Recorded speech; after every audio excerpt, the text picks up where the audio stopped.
کتنے ہیں یہ آج؟ کتنے رکھے ہوئے ہیں یہ؟ 18 ہیں۔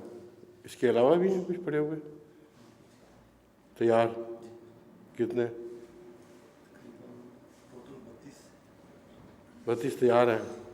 اچھا، کتنا رمضان سے آگے نکل جانا ہے آپ نے؟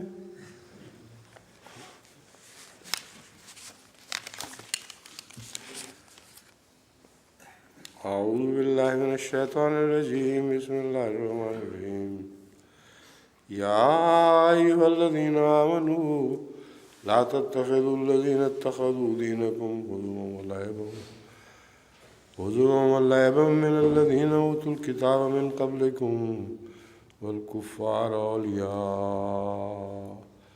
واتقوا اللہ ان کنتم مؤمنین۔ 58ویں آیت ہے 58۔ اے وہ لوگوں جو ایمان لائے ہو، ان لوگوں میں سے جنہیں تم سے پہلے کتاب دی گئی، ان کو جنہوں نے تمہارے دین کو تمسخر اور کھیل تماشا بنا رکھا ہے، اور کفار کو اپنا دوست نہ بناؤ، اور اللہ سے ڈرو اگر تم مومن ہو۔ سورہ المائدہ۔ حضور عام لفظ ہے اور مذاق اس مذاق کو کہتے ہیں جس میں تمسخر پایا جاتا ہو، تحقیر پائی جاتی ہو۔ اور حضرت امام راغب کہتے ہیں کہ الحزو کا مطلب مخفی طور پر مذاق کرنا ہے، یعنی اشارتاً کنایتاً آنکھوں میں اشارے ہو جائیں۔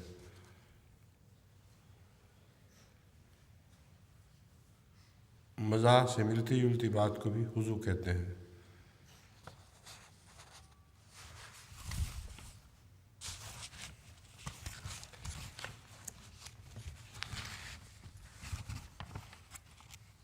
نوٹس جو ہیں، نوٹس میں سے تیار کی ہوئی ہے ہماری ٹیم نے، ایک مواد نکالا ہوا ہے، اس میں ہے دوسری جگہ تو ان لوگوں سے دوستی سے منع کیا تھا جن سے جنگ ہوتی ہے، یا ان لوگوں سے منع کیا ہے جن سے جنگ نہیں ہوتی مگر وہ دین سے ہنسی اور ٹھٹھا کرتے ہیں۔ ایک حکم جنگ کے ساتھ تعلق رکھتا ہے اور ایک امن کے ساتھ۔ پہلے سیاسی پہلو کو مد نظر رکھ کر روکا تھا، اور اب مذہبی پہلو کو مد نظر رکھ کر روکا ہے۔ فرماتا ہے کہ جو لوگ تمہارے دین سے تمسخر کرتے ہیں ان سے دوستی نہ رکھو۔ یہ لوگ خواہ حربی ہوں یا نہ ہوں، ان سے دوستی جائز نہیں۔ یہ دوستی بڑی بے غیرتی ہے، مگر اس کی یہ معنی نہیں کہ انسان ان سے مطلق بات نہ کرے یا انہیں تبلیغ نہ کرے۔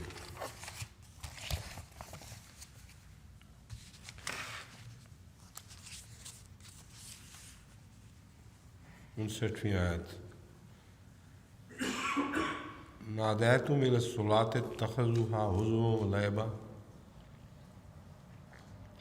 وَإِذَا نادیتم الی الصلاۃ اتخذوها ہزوا ولعبا ذلک بأنہم قوم لا یعقلون۔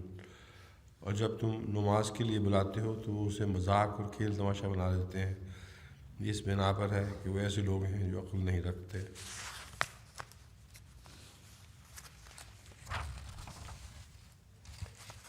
حضرت خلیفہ المسیح اول رضی اللہ عنہ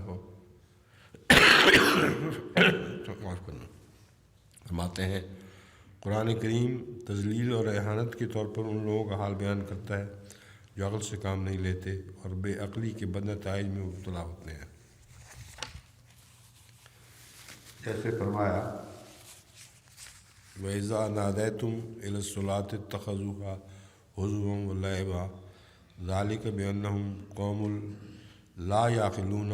اور جب تم انہیں نماز کو بلاتے ہو تو اسے حقارت اور کھیل میں اڑاتے ہیں، اس کا سبب یہ ہے کہ یہ لوگ عقل سے کام نہیں لیتے۔